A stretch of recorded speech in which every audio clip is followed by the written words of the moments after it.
केंद्र सरकार नई दिल्ली में आज वाणिज्यिक कोयला खदानों की नीलामी का 12वां चरण शुरू करेगी। प्रस्तावित खदानों में से 13 कोयला खदानों का पूरी तरह से, जबकि 12 खदानों का आंशिक रूप से पता लगाया जा चुका है। नीलामी का उद्देश्य घरेलू और अंतर्राष्ट्रीय निवेशकों को आकर्षित करना है, जिससे ऊर्जा और औद्योगिक विकास में आत्मनिर्भरता के लिए भारत की प्रतिबद्धता को बल मिलेगा। संसद ने बैंकिंग कानून संशोधन विधेयक 2024 पारित कर दिया है। इसे कल राज्यसभा से मंजूरी मिल गई। लोकसभा पहले ही विधेयक को पारित कर चुकी है। वित्त मंत्री निर्मला सीतारामन ने कहा कि सरकार ने देश में बैंकिंग क्षेत्र को मजबूत करने के लिए कई सुधार किए हैं। उन्होंने कहा कि वर्ष 2014 में बैंक दबाव में थे और नरेंद्र मोदी सरकार के सत्ता में आने पर एक मजबूत बैंकिंग प्रणाली ढांचा तैयार किया गया, जिससे बैंकों की वित्तीय स्थिति मजबूत बनी रहे। श्रीमती सीतारामन ने बताया कि सार्वजनिक क्षेत्र के बैंकों ने 2014 से करीब 4 लाख लोगों को रोजगार दिया है। वित्त मंत्री ने कहा कि सरकार जानबूझकर कर्ज न चुकाने वालों के खिलाफ वसूली के लिए कड़ी कार्रवाई करने के लिए प्रतिबद्ध है।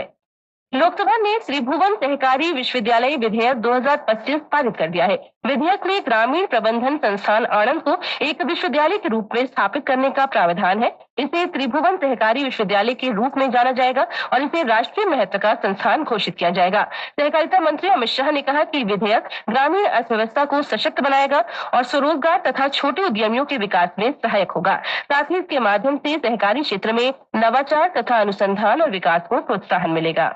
पिछले सत्रों की सफलता के क्रम को आगे बढ़ाते हुए प्रधानमंत्री इंटर्नशिप योजना के लिए आज कॉर्पोरेट कार्य मंत्रालय उम्मीदवारों के लिए वर्चुअल ओपन हाउस आयोजित करेगा और आपसी संवाद पर आधारित इस आयोजन में आवेदकों के जटिल प्रश्नों से जुड़ी अमूल्य जानकारी और उत्तर प्रदान करेगा। मंत्रालय के वरिष्ठ अधिकारी नीति और प्रक्रिया संबंधी विषयों पर परियोजना प्रबंधन टीम और तकनीकी विशेषज्ञों का पैनल आवेदकों के प्रश्नों के उत्तर देगा। साप्ताहिक आधार पर आयोजित होने वाले ये ओपन हाउस आवेदन प्रक्रिया में भाग लेने वाले उम्मीदवारों के लिए एक महत्वपूर्ण पहल के रूप में काम करते हैं।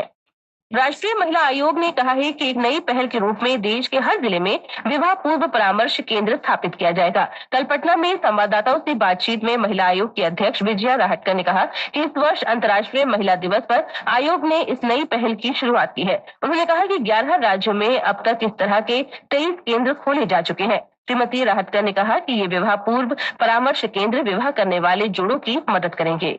विदेश मंत्री डॉक्टर सुब्रमण्यम जयशंकर ने कहा है कि भारत और चीन वर्ष 2020 में गलवान घाटी में हुई झड़पों से खराब हुए संबंधों को सुधारने की कोशिश कर रहे हैं। उन्होंने कहा कि संबंधों में तनाव से किसी भी पक्ष को लाभ नहीं होगा। डॉक्टर जयशंकर ने कहा कि मतभेद विवाद नहीं और प्रतिस्पर्धा संघर्ष नहीं बननी चाहिए। उन्होंने नई दिल्ली में कल एशिया सोसाइटी के अध्यक्ष और मुख्य कार्यकारी अधिकारी यूंग वांग के साथ भारत चीन संबंधों पर बातचीत में ये बात कही। डॉक्टर जयशंकर ने कहा कि पिछले साल अक्टूबर से दोनों देशों के बीच संबंधों में कुछ सुधार हुआ है और दोनों देश अपने संबंधों के विभिन्न पहलुओं पर काम कर रहे हैं। विदेश मंत्री ने कहा कि दोनों देश कई मुद्दों पर प्रतिस्पर्धा करते हैं, लेकिन इसका अर्थ दोनों देशों के बीच संघर्ष नहीं होना चाहिए। अमेरिका पर बातचीत करते हुए डॉक्टर जयशंकर ने कहा कि भारत और अमेरिका आपसी व्यापार पर गहन चर्चा कर रहे हैं। उन्होंने कहा कि अमेरिका के साथ अपने ऊर्जा संबंधों को बढ़ाने और स्थिर तथा उचित ऊर्जा वातावरण सुनिश्चित करने पर भी भारत विचार कर रहा है। अमेरिका के राष्ट्रपति डोनाल्ड ट्रंप ने उनके देश में प्रवेश करने वाले सभी आयातित वाहनों पर 25% सीमा शुल्क लगाने की घोषणा की है। नए आयात कर 2 अप्रैल से लागू होंगे। मौसम विभाग ने आज जम्मू कश्मीर में तेज बारिश और बर्फबारी का अनुमान व्यक्त किया है। हिमाचल प्रदेश, उत्तराखंड और पंजाब के कुछ इलाकों में आज गरज के साथ तेज बारिश हो सकती है। लद्दाख, गिलगित, बाल्टिस्तान, मुजफ्फराबाद, केरल, माहे, तमिलनाडु, पुदुचेरी और कराईकल में भी हल्की से मध्यम वर्षा की संभावना है। अगले 2 दिन में अरुणाचल प्रदेश में भी तेज बारिश का अनुमान है। मौसम वैज्ञानिक डॉक्टर सोमा सेन रॉय ने बताया कि अगले 3 दिनों में तमिलनाडु, पुदुचेरी, आंध्र प्रदेश के तटीय क्षेत्रों और यनम के अलग अलग हिस्सों में गर्म और उमस भरा मौसम रहेगा।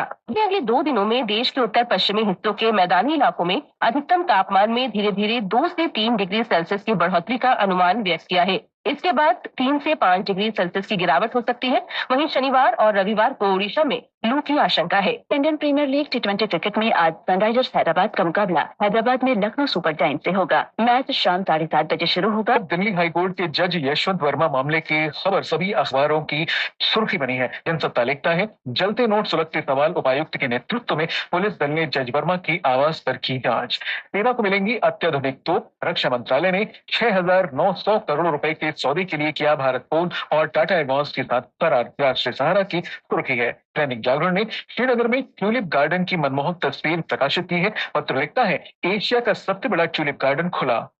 समय से पहले गर्मी ने दी दस्तक, मार्च में पारा 40 डिग्री के करीब हिंदुस्तान की खबर है। पत्र लिखता है, लू के दिनों की संख्या दोगुनी होने की आशंका है।